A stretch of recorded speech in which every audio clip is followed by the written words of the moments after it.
I'm going to show you the 7 must-haves for every sales call. And loads of these gurus would charge for shit like this, but I'm going to give it to you for free because I'm a really nice person. These 7 things are going to help you structure your sales calls and increase your conversion massively if you apply them. And it doesn't matter if you sell over 1 call or 10 calls, the principles remain pretty much the same. So grab your parchment, grab your quill, and let's go.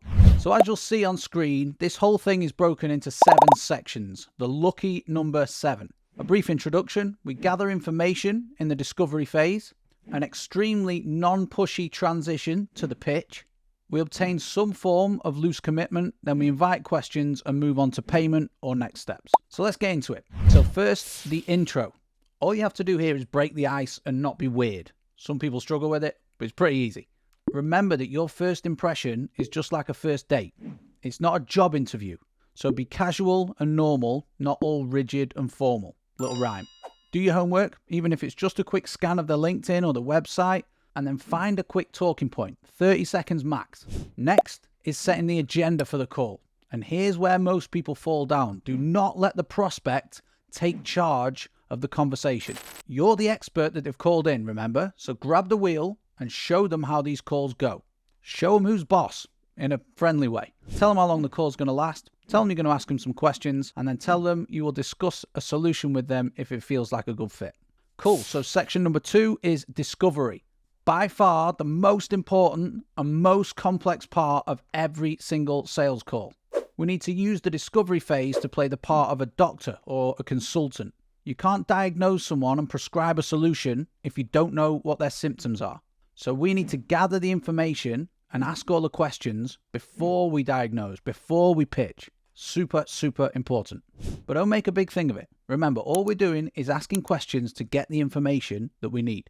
And you'll probably want to take notes here because the prospect will probably reference something that you'll want to respond to or bring back into the conversation later on during that pitch phase. So this discovery part is split into 2.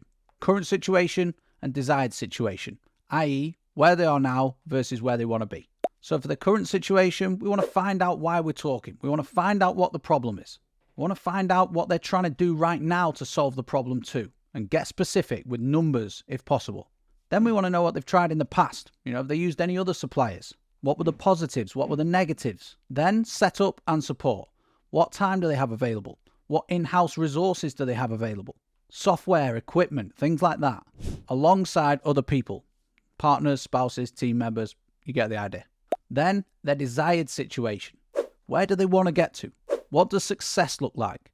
And what's stopping them from getting that end result? So what is their end goal? What does a successful relationship resemble? How quickly do they want to start to see progress or reach certain milestones? Now, most of the time here, they will divulge some of the things that are standing in their way or in their path to success.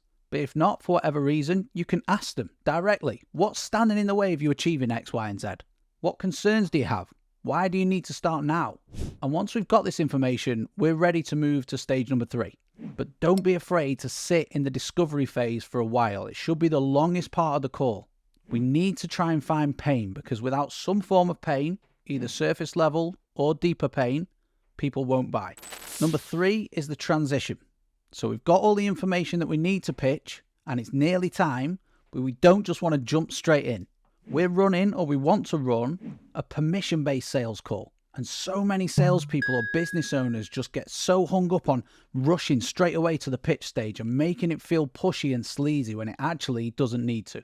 So I'm going to show you how you can transition to the pitch without feeling sleazy or pushy or slimy or snaky or whatever the phrase is. We do it by recapping, asking for extra info, and then asking permission to move to the next stage. So just to recap, Dave, you're here and you want to get to here. You've tried X, Y, Z, but that didn't work because of A, B, C. And the main thing that's standing in your way is 1, 2, 3. Does that sound about right? Cool. Well, I don't feel like I've got any more questions. Is there anything we haven't covered that you think I might need to know? And usually here, the prospect will say no. They don't want to give you any more information. But if they do, you probably want to hear them out because it's probably going to be important. However, if they do say no, which they probably will, it's time to ask permission. Again, we do that by saying, okay, Dave, well, great news. I can definitely help. We've worked with loads of audience and helped them achieve outcome. Would you like me to walk you through the process and how we typically do it? And then stop talking. And now, because you've asked them, rather than just running ahead, it won't feel weird compared to if you just jumped in and pitched straight off the bat. Which leads us nicely into stage 4, the pitch. And a strong pitch is made up of 3 things: promise, pillars, and parts. Your promise is short and sweet. It's like your one-liner or your elevator pitch. Your pillars are where you break down the 3 major milestones or focuses of the project or relationship. And the parts are what they actually get, the deliverables. Now, most people tend to just talk about these deliverables, what people actually get. But the prospect does not care. They're not bothered what they get. They're only worried about the outcome. Think about buying a new car. Unless you're a petrol head, you don't care that the new car has got a twin-turbo GX PSY XZ1012, do you? You just want to be able to drive to visit your Auntie Sylvia in Scunthorpe once a week. You don't care that the restaurant you're going to has quilted toilet paper.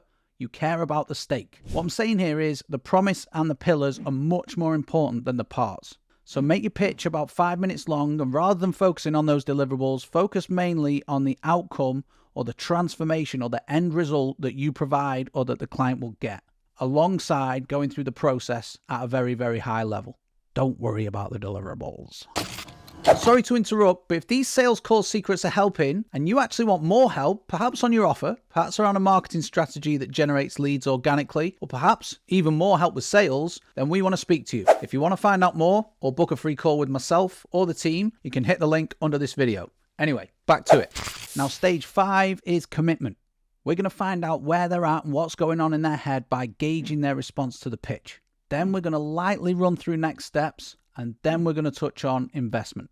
So to gauge, you can either ask what questions they have, or if you're feeling a bit more forward, you can say something like, so if the money makes sense, Dave, is there anything that would stop you moving forward today or ahead of this date? And this presents them with an opportunity. It presents them the opportunity to tell you about any concerns they have that don't involve money. Because once money comes into the equation, it changes things. So in an ideal world, we'll have handled every single concern, every single question, every single objection that they have before we talk about money, which doesn't always happen, but that's why I said in an ideal world. Then we touch on next steps. Let them know the immediate steps, the things that happen as soon as they give confirmation. And this is going to look very different depending on if you offer a 1-call or a 2-call close. And now onto the biggie, investment. So there are loads of different techniques you can use here, but I want you to keep one thing in mind. Always come back to this question, especially if you operate a 1-call close. And the question is, why should they buy right now? If you don't give the prospect a reason to buy immediately, they probably won't. It's not the same for everyone, and some people might feel this is a bit forward, but if you think you can actually help this person improve their life or improve their business, it is your duty to sell your solution to them. It's your job to get them to take action. If not, then you can explain why or suggest someone else that they can work with. But let's assume they're a good fit. You need to incentivize them. So give them a reason to buy now, then tell them the price and be quiet. Don't talk. Shh.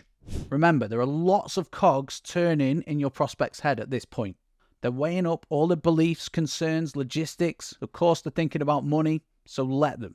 The worst thing you can do is put more information into the brain. So tell them the price and be quiet. Section number 6 is objections and questions. And we're not going to go into objection handling in this video. Apologies. But to touch on objections and questions very, very briefly, you want to create a list of every question and every objection that you ever get. And then create responses that you can fire off almost without thinking. Objections come in many, many forms, but a lot of the time they all have 3 roots.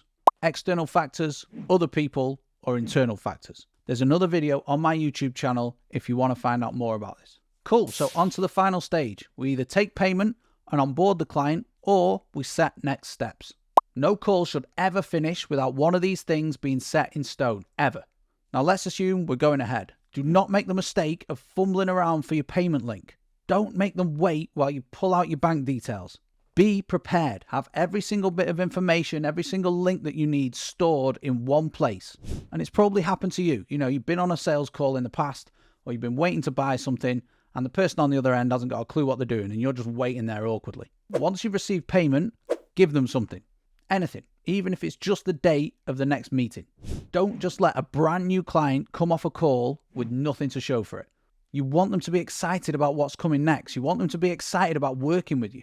Now, if you operate on a 2-call close or you're not able to convert this person for whatever reason, you need to agree next steps and attach them to a timeline. Timing is everything. So if they're absolutely not going to buy for whatever reason, you need to open diaries. And we don't ask, we direct. We suggest a date and time to them rather than them suggesting to us. And you can say something like this. Okay, Dave, let's open calendars. How's Tuesday at 12? So don't leave the call without next steps and a timeline agreed. And those, my YouTube and LinkedIn friends, are the 7 steps to effective sales calls. Now, I said earlier that I'm a nice guy, and I am, I promise. So I'm going to give away 5 copies of my script to you guys watching, or some of you guys watching, 5 of you guys watching. This script has earned me hundreds and hundreds of thousands of pounds personally, but the knowledge inside it has also been used to close multiple 7-figure revenue deals at my employed roles too.